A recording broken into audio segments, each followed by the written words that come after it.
그래서 그 글씨가 메네메네 데겔 우바르시, 망을 저울에 달아보니까 망으로서 자질이 없더라. 그래서 이제 왕의 시대가 끝났다 라는 그런 하나님의 심판을 전하는 그런 내용입니다. 이 본문을 가지고 저는 지난주에 우리가 살아가는 삶에서 행동이라는 굉장히 중요한 부분이 어떤 변화를 가질 수 있을까? 그래서 제일 먼저 말씀드린 게 행동의 방향을 바꿔야 합니다 라고 제시해 드렸습니다. 이 행동의 방향이라는 건 우리의 기도와 연결됩니다. 어렴풋하게 기억이 나시겠지만 너무 우리 강아지 고기 생각 때문에 잊어버렸을지 모르겠는데 지난주에 말씀드린 대로 기도라는 것은 행동을 하기 위한, 행동의 방향을 설정하기 위한 과정이다라고 말씀드렸어요. 근데 우리가 신앙생활하면서 기도만 하면 내가 원하는 어떤 것을 얻을 수 있고 기도 많이 하는 사람이 복받는 사람이다라는 그런 고정관념이 우리의 신앙 속에 참 많이 있습니다. 그래서 행동하지 않고 기도만 하면 알아서 하나님이 다 해주실 것이다 라는 말도 안 되는 생각이 우리 마음속에, 또 기독교 우리나라의 기독교 뿌리 속에 깊게 심겨져 있습니다. 전혀 행동하지 않고 기도만 하면 알아서 하늘에서 뭔가가 떨어질 것이다 라는 생각, 이 방향이 바뀌어져야 한다라는 것입니다. 예수님께서 친히 몸소 보여준 것처럼 겟세마네 동산에서 방향을 설정할 수 없을 때 아버지요 내가 꼭 이 잔을 마셔야 합니까? 꼭 내가 이렇게 해야 합니까? 다른 방법은 없겠습니까? 간절히 기도할 때 하나님께서 예수님의 마음을 알고 들어줘서 그래 그냥 팔 하나 자르는 걸로 하자, 아니면 저 다리 하나 자르는 걸로 하자, 이렇게 좀 타협을 해주셨으면 참 좋겠는데 하나님 대답하지 않으셨습니다. 대답이라도 시원시원하게 안 된다, 너는 십자가에 죽어야 한다, 이렇게 얘기를 하셨다면 예수님이 밤새 기도하지 않으셨을 거예요. 하나님이 침묵하셨습니다. 우리 말대로 대답을 안 해주셨습니다. 대답을 안 해주신 것이 하나님의 대답이다라는 거예요. 예수님은 그렇기 때문에 행동을 하기 위해서 끊임없이 기도할 수밖에 없었고 부르짖을 수밖에 없었고, 그리고 밤이 맞도록 하나님 내가 꼭 이렇게 해야 합니까? 라고 매달렸던 것입니다. 그리고 그 예수님께서는 행동하기 위해서 수용하셨습니다. 아버지여 내 뜻대로 마옵시고 아버지의 뜻대로 되기를 기대합니다. 이것이 기독교입니다. 이것이 기도입니다. 그리스도인들이 하나님 앞에 나와서 부르짖고 매달리며 해야 하는 모든 과정이 이게 기도입니다. 근데 기도만 하면, 한국교회 안에서는 기도 누가 많이 했느냐, 누가 철야 기도 많이 하고 누가 새벽 기도 안 빠졌고 누가 기도 많이 했느냐, 난 기도 하루에 8시간씩 해, 이런 것들이 마치 훈장인 줄 알고 기도 많이 한 것이 신앙의 굉장한 연륜인 것처럼 생각하고 그렇게 생각하기 시작했고, 그리고 그 기도라는 것이 마치 하늘의 어떤 굉장한 것들을 내가 얻을 수 있는 과정이라고 생각했던 것이 그동안의 착각이다라는 그 생각에서 행동이 바뀌어져야 합니다. 행동이 바뀌어지는 것은 이제 기도를 통해서 하나님과 어떻게 조율하느냐. 그래서 지난주에 아벨의 제사와 가인의 제사를 이야기 드렸습니다. 행동의 방향이 어떻게 결정짓느냐, 행동의 방향이 어떻게 결정되느냐에 따라서 똑같은 예배를 드리는데 아벨의 예배가 될 수 있고 가인의 예배가 될 수 있다라고 말씀드렸습니다. 여러분들이 하나님 앞에 예배를 드리고 하나님 앞에 그리스도인으로 살아가면서 여러분들의 행동의 방향이 어떻게 결정지어집니까? 행동의 방향이 우리 인간 스스로가 하나님이 기뻐하는 대로 행동의 방향을 설정할 수 있습니까? 참 어렵습니다. 끊임없는 기도와, 그래서 기도가 우리에게 필요한 것이고, 기도를 통해서 하나님의 뜻이 수용되고 하나님께서 하시는 일들을 바라볼 수 있는 그런 행동의 방향이 결정될 수 있길 주님의 이름으로 축원드립니다. 왜냐하면 하나님이 저울처럼 들고 우리를 보신다는 거예요.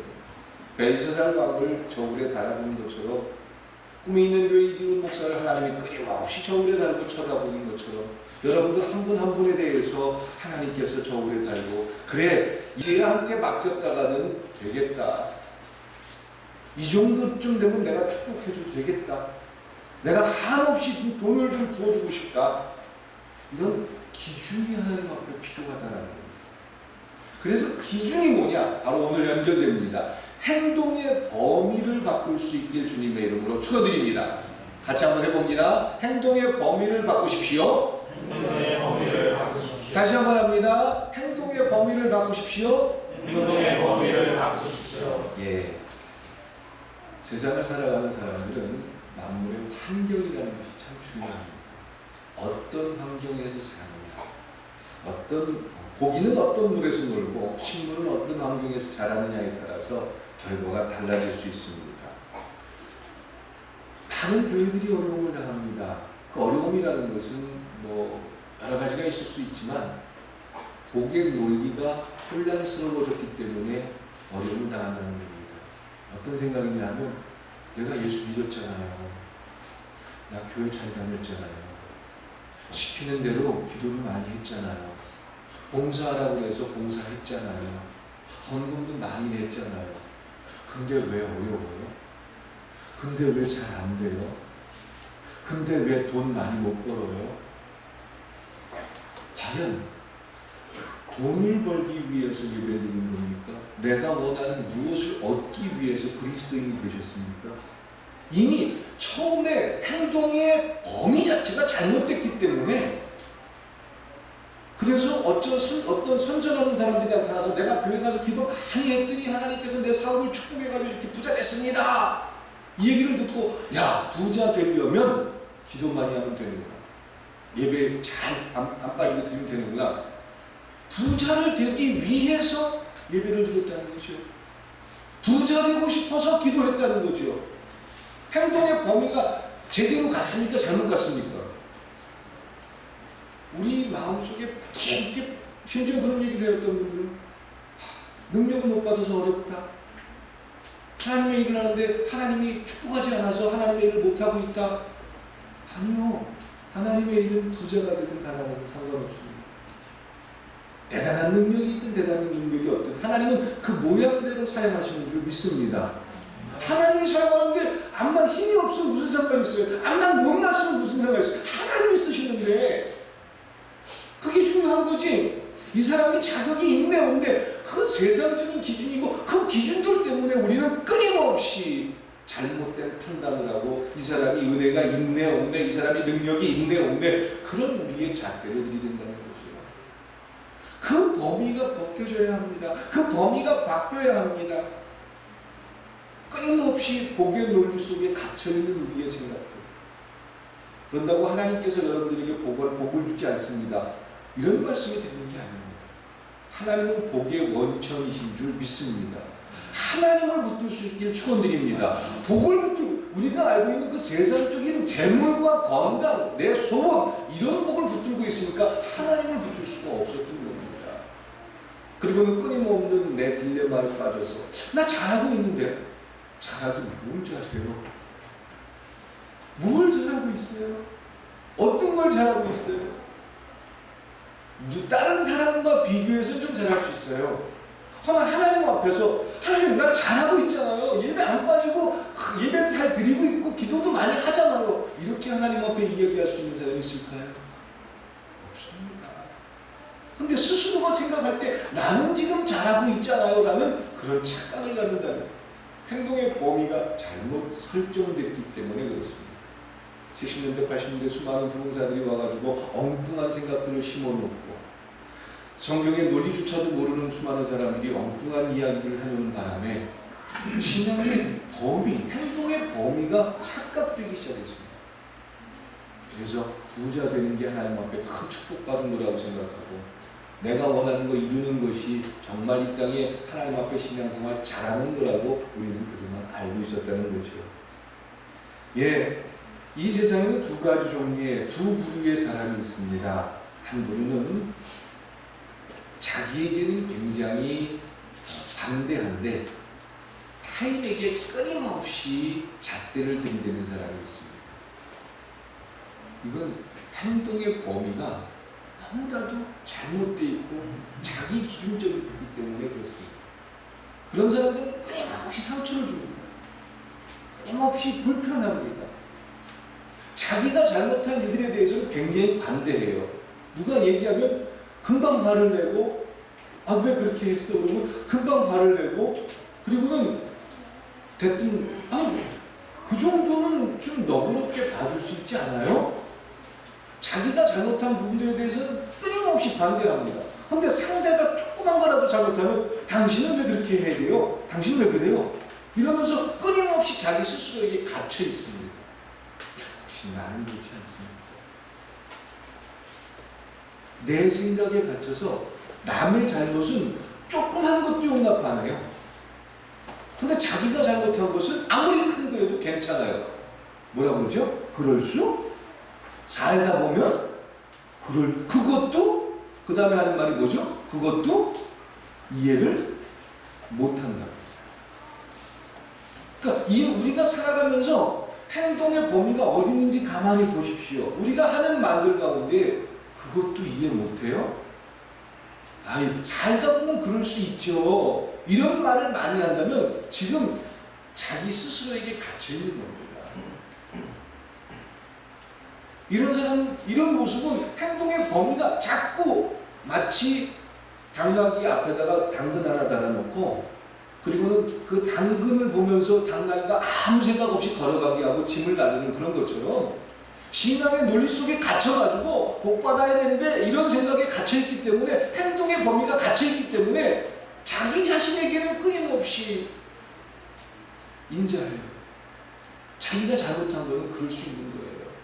근데 상대방이 잘못한 거는 절대로 용납을 안 해요. 끊임없이 신앙의 잣대를 들이댑니다. 말씀의 잣대를 들이댑니다. 어떻게 그럴 수가 있습니까?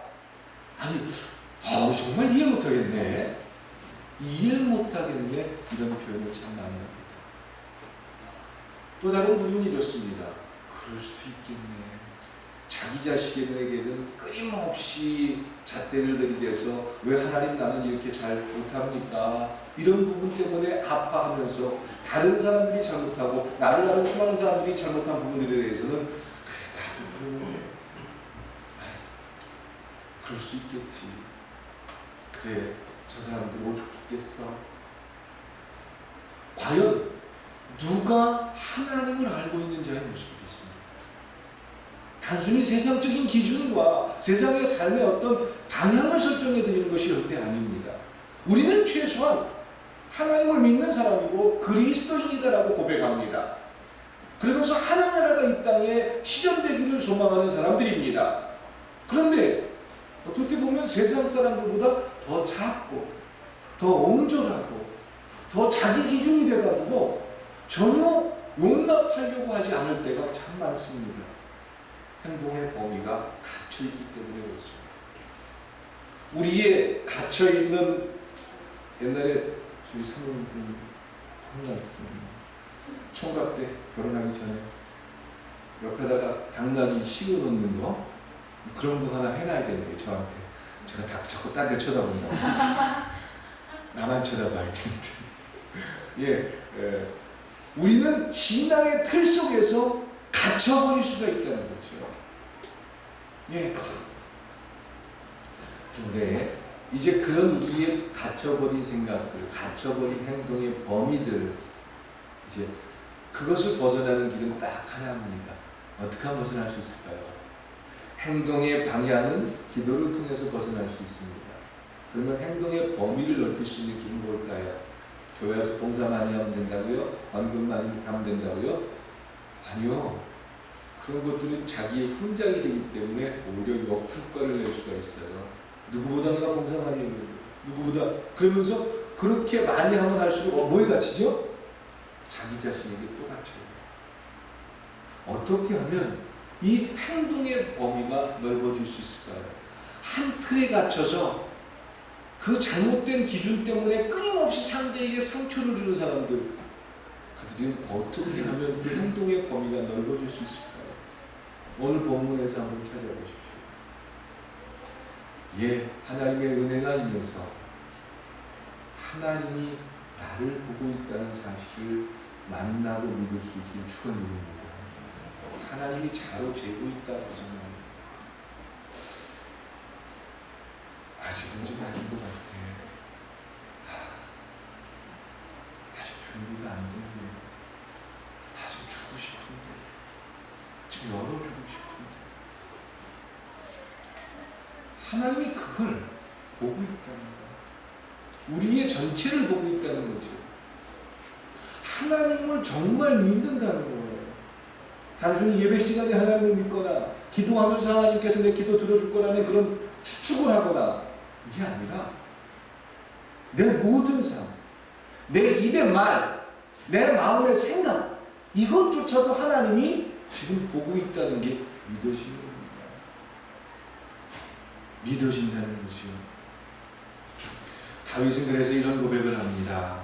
내게 줄로 재워준 구역은 아름다운 곳에 있으며 나의 기업이 실로 아름답도다.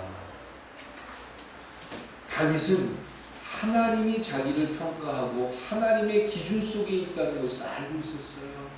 그리고 그것이 정말 내가 살아가는 삶에서 가장 중요한 부분이다라는 것을 다윗은 발견했던 겁니다. 그가 왕이었기 때문에, 그가 모든 사람들 앞에 높임을 받았기 때문에, 아니요, 그의 마음속에 하나님이라는 존재, 하나님이라는 선이 흔들리지 않았다는 거죠.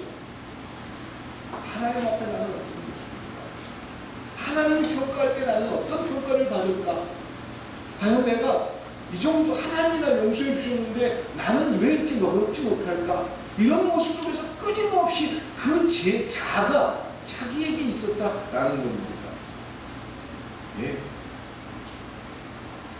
하나님의 백성이라면 하나님이 선을 그어놓은 그 선 속에서 살게 될 줄 믿습니다. 그런데 이 선을 벗어나려고 하는 사람들이 자꾸 나타나요. 그 선에서 위험하게 줄타기를 하는 사람들이 많습니다. 예배드리는 것과 기도하는 것, 교회 봉사하는 것, 이것과 상관이 없습니다.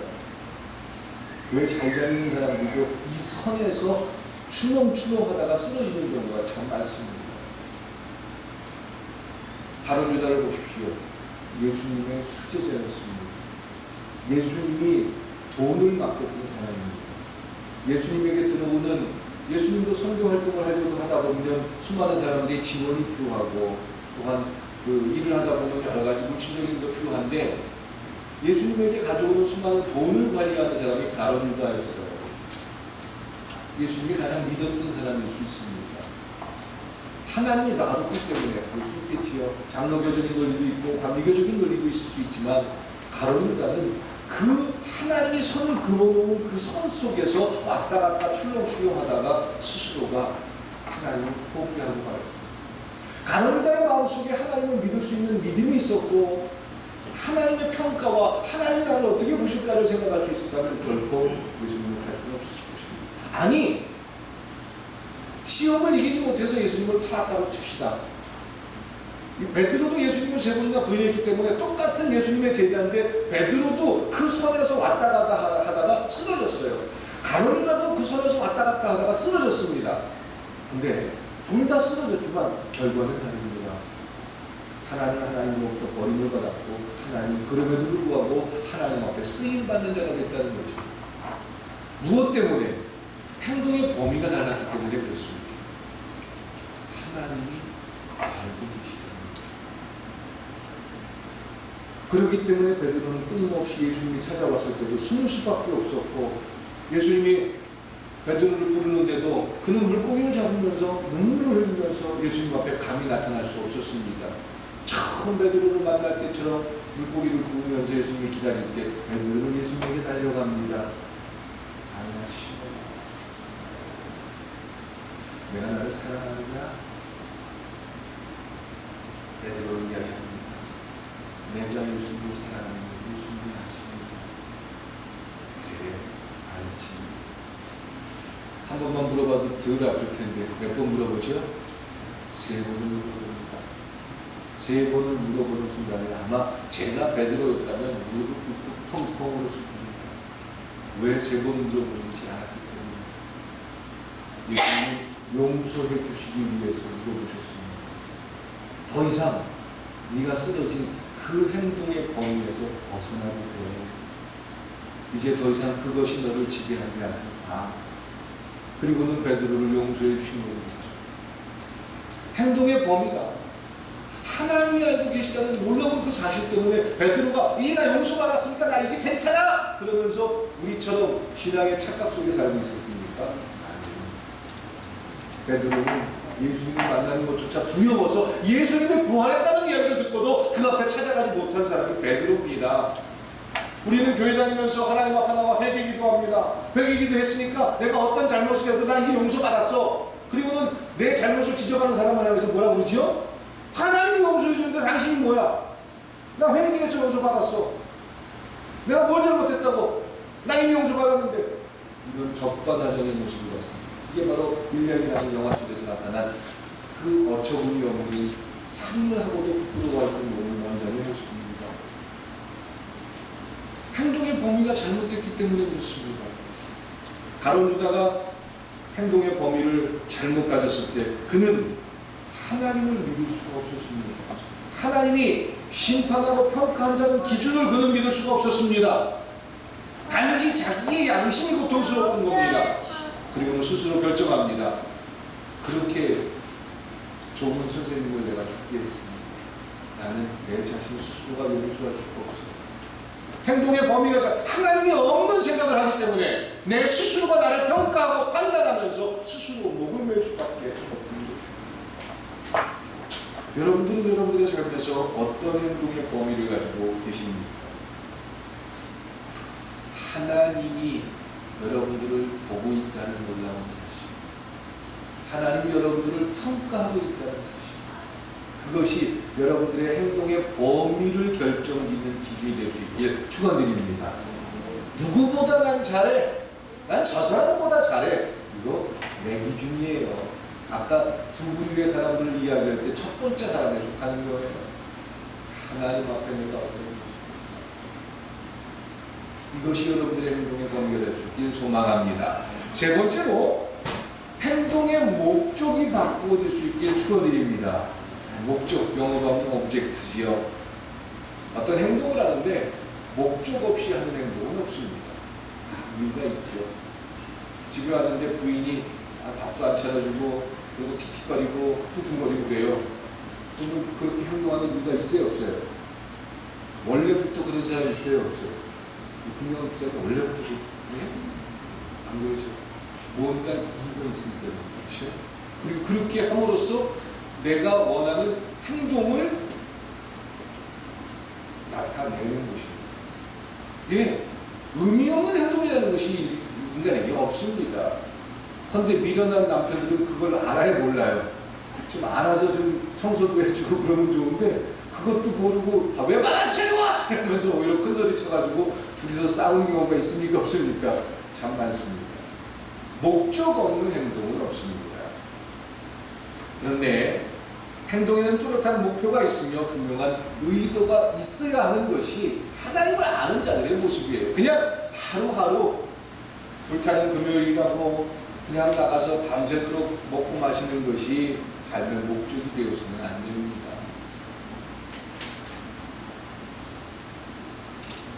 세상 사람들은 그 목적이 세상에 있지만 여러분들은 하늘나라 하나님의 백성인 줄 믿습니다. 여러분들이 살아가는 이유는 무엇입니까? 10월의 어느 멋진 날이라는 그 노래에 보면 살아가는 이유라는 그런 가사가 있는데 그리스도인들, 아니 여러분들이 살아가는 삶의 이유는 무엇입니까? 목적은 무엇입니까? 신집사님 얘기한 것처럼 화장실 개수 늘리려고 사는 건 아니잖아요. 단지 내 자만족을 위해서 사는 것도 아닐 것입니다. 왜 사는가? 삶의 목적이 과연 뭡니까? 우리는 그 방향성조차 모르고 있다면 심대하게 내 삶의 방향, 목적을 찾을 수 있기를 소망합니다. 열린 예배 때 왜 사는지, 또 왜 교회를 사랑해야 하는지 이런 주제를 가지고 지난주에 말씀드렸어요. 그러면 여러분들이 이번 한 주간을 살면서 한 주간 동안 살아가는 이유, 내가 살아가는 이유가 과연 무엇일까? 무엇이 내 삶의 목적이 되어야 하는가? 바로 그것이 행동의 목적을 바꿀 때 내 가치를 발견하게 됩니다. 참 낮은 레벨의 사람도 살 수 있고, 그렇다고 레벨이라는 건 돈이 많고 공부를 많이 하고 이런 것은 절대 아닙니다. 청소를 하고 설거지를 하고 또 자녀들을 위해서 정말 어렵게 일하는 가장들이 있을지라도 그들이 분명한 목적을 가지고 있다면 그들은 행복합니다. 그러나 목적이 없다면 그들은 절대 행복할 수 없습니다. 경마장에 가서 경마표를 들고는 어떻게든지 일확천금을 노리려고 하는 그런 모습이라면, 그것이 목표라면 그들은 절대 행복할 수 없습니다. 요셉은 하나님의 품을 얻게 됐습니다. 모든 형제들이 전하는 품, 그리고 요셉을 통해서 하나님이 계획한 굉장한 일이 있다는 사실, 그 꿈 때문에 요셉은 어떠한 유혹도 이길 수 있었습니다. 보디발의 아내가 요셉을 유혹하려고 할 때 웃옷을 벗기면서 젊은 총각에게 마음을 걷던 그 만인의 유혹 속에 요셉은 이렇게 얘기했을 거예요. 손님, 여기서 이러시면 안 됩니다. 분명한 기준이 있기 때문에 그렇습니다. 방향이 있기 때문에 그렇습니다. 얼마나 힘을 수 있어요. 장군의 아내와 정부가 되어진다면 그의 앞길은 탄탄대로가 될 거예요. 그러나 하나님이 주는 꿈은 요셉을 그렇게 세상에 휩싸이게 하지 않았다는 겁니다. 꿈이 있었기 때문에, 꿈이 있는 교회에 꿈이 있다면 그 꿈 때문에 교회는 하나님께서 지어가는 모습대로 가야 하는 것입니다. 여러분들 가정에 비전과 꿈이 있다면 그 꿈 때문에 하나님의 일들을 비로소 발견하게 될 줄 믿습니다. 노아는 사명을 받았습니다. 산위의 배를 만들어라. 그것도 어마어마한 배를 만들어서 앞으로 굉장한 홍수가 있을 것인데 그 홍수에서 너희를 살려내겠다. 지상의 모든 동물들을 그 배에다가 다 넣을 수 있도록 해라. 말도 안 되는 얘기고 세상 사람들은 미쳤다라고 이야기하는데 노아는 그 사명 때문에 어떠한 것들도 그를 쓰러뜨리지 못했다는 거죠. 많은 사람들이 손가락질하고 어떻게 산에다가 배를 줘, 배를 뜨려면 강에다 있든가 바다에다 줘야지, 저 미친 사람이야. 그렇게 120년을 버텨왔던 노아의 모습, 그는 그 목적 때문에 최고의 인류가 될 수 있었습니다. 예, 다니엘은 끊임없이 갈등과 고민 속에서 기도를 통해서 하나님의 뜻을 분별할 수 있었고 내 삶의 목적이 무엇인지를 알았기 때문에 쿠데타가 일어나고 바벨론에 계속해서 혁명이 일어나서 왕이 바뀌는데도 다니엘만큼은 끊임없는 이인자로 갈 수 있었습니다. 목적이 분명합니다. 단순히 왕에게 아부하는 신하가 아니요, 단순히 어떤 정권에 휘둘리는 그런 사람이 아니라는 분명한 기준이 모든 사람들에게 있었기 때문에 다니엘서에 나와 있는 다니엘은 결코 흔들리지 않았습니다. 이들 모두의 행동의 범위는 하나님이 알고 있다는 놀라운 사실이 이루어졌다는 거예요. 내가 오늘 살아가는 모든 날들, 내가 오늘 만나고 대했던 모든 사람들, 그들 앞에 한 행동들, 이걸 하나님이 알고 계시다는 겁니다. 이게 믿어졌다는 것이죠. 그게 믿어졌기 때문에 그들은 분명한 목적을 가질 수가 있었던 것입니다. 너희는 먼저 그의 나라와 그의 의를 구하라. 그리하면 이 모든 것을 너희에게 더하시리라. 여기서 이 말씀을 전해드릴 때 우리 머릿속에 가장 먼저 남는 것은 모든 것을 너희에게 더해준다. 그게 주어가 아니잖아요. 그 목적이잖아요. 어느 잘하는 예술 목적어가 뭐예요? 주어가 할 대상이지요? 보호나 이런 거겠지요? 그러면은 이 말의 초점은 뭡니까? 너희는 뭘 하라는 거예요? 하나님 나라를 만들라는 거예요. 그런데 받아들이는 사람들은 나에게 더해지는 수많은 선물들을 위해서 하나님의 일을 하는 거야. 거꾸로 생각한다는 거죠. 중요한 목적으로 바꿔버립니다. 그리고 끊임없이 성도들에게 설득하고 이해시키기를 부자 되고 싶으십니까? 돈 벌고 싶습니까? 건강해지고 싶습니까? 집안이 잘 되길 원합니까? 그러면 뭐라고요?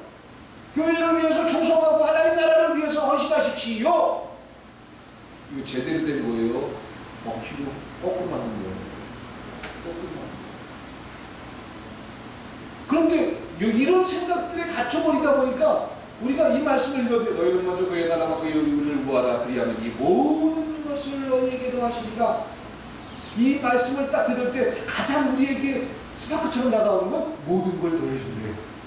그리고 수많은 사람들이 얘기했던 간증들 그만 끊임없이 공부했던 성경의 내용도 이걸 종합해서 그래 내가 그동안 교회 일을 못했기 때문에 그동안 헌금을 빼먹었기 때문에 그동안 하나님의 일을 안 했기 때문에 하나님이 나를 저렇게 하는 것 같아. 하나님 그런 생각 아예 안 하고 있는지 스스로 그렇게 생각해요. 그리고는 야 요즘 내가 어렵게 사는 거 보니까 내가 요즘 힘든 거 보니까 그동안 내가 힘을 좀 뛰어놓은 게 많고 하나님이 안 했기 때문에 그런 것 같아.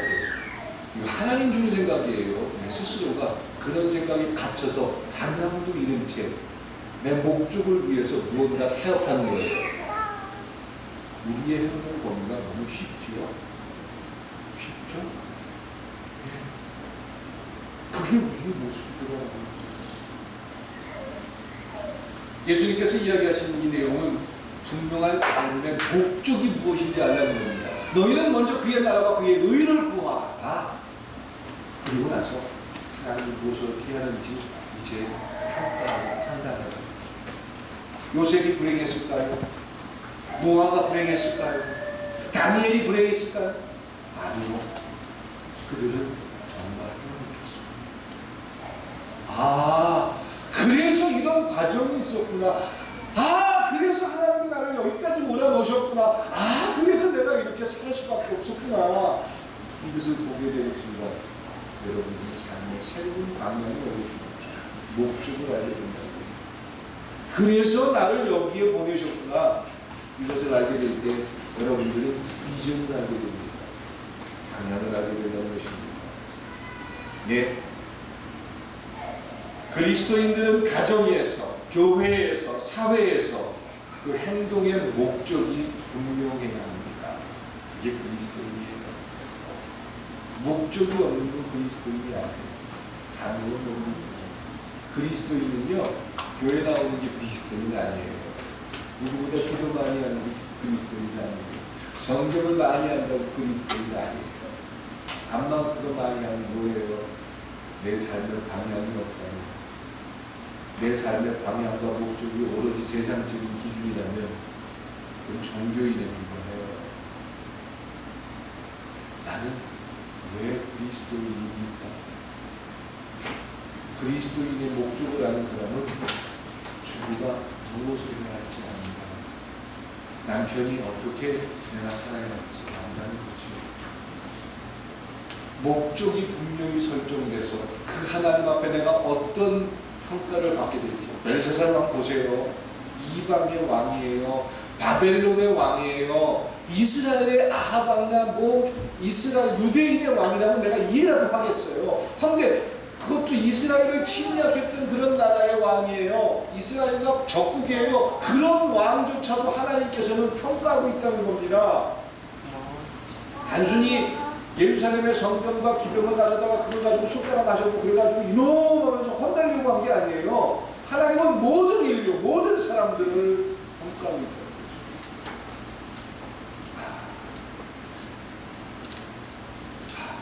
내가 정말 잘했구나.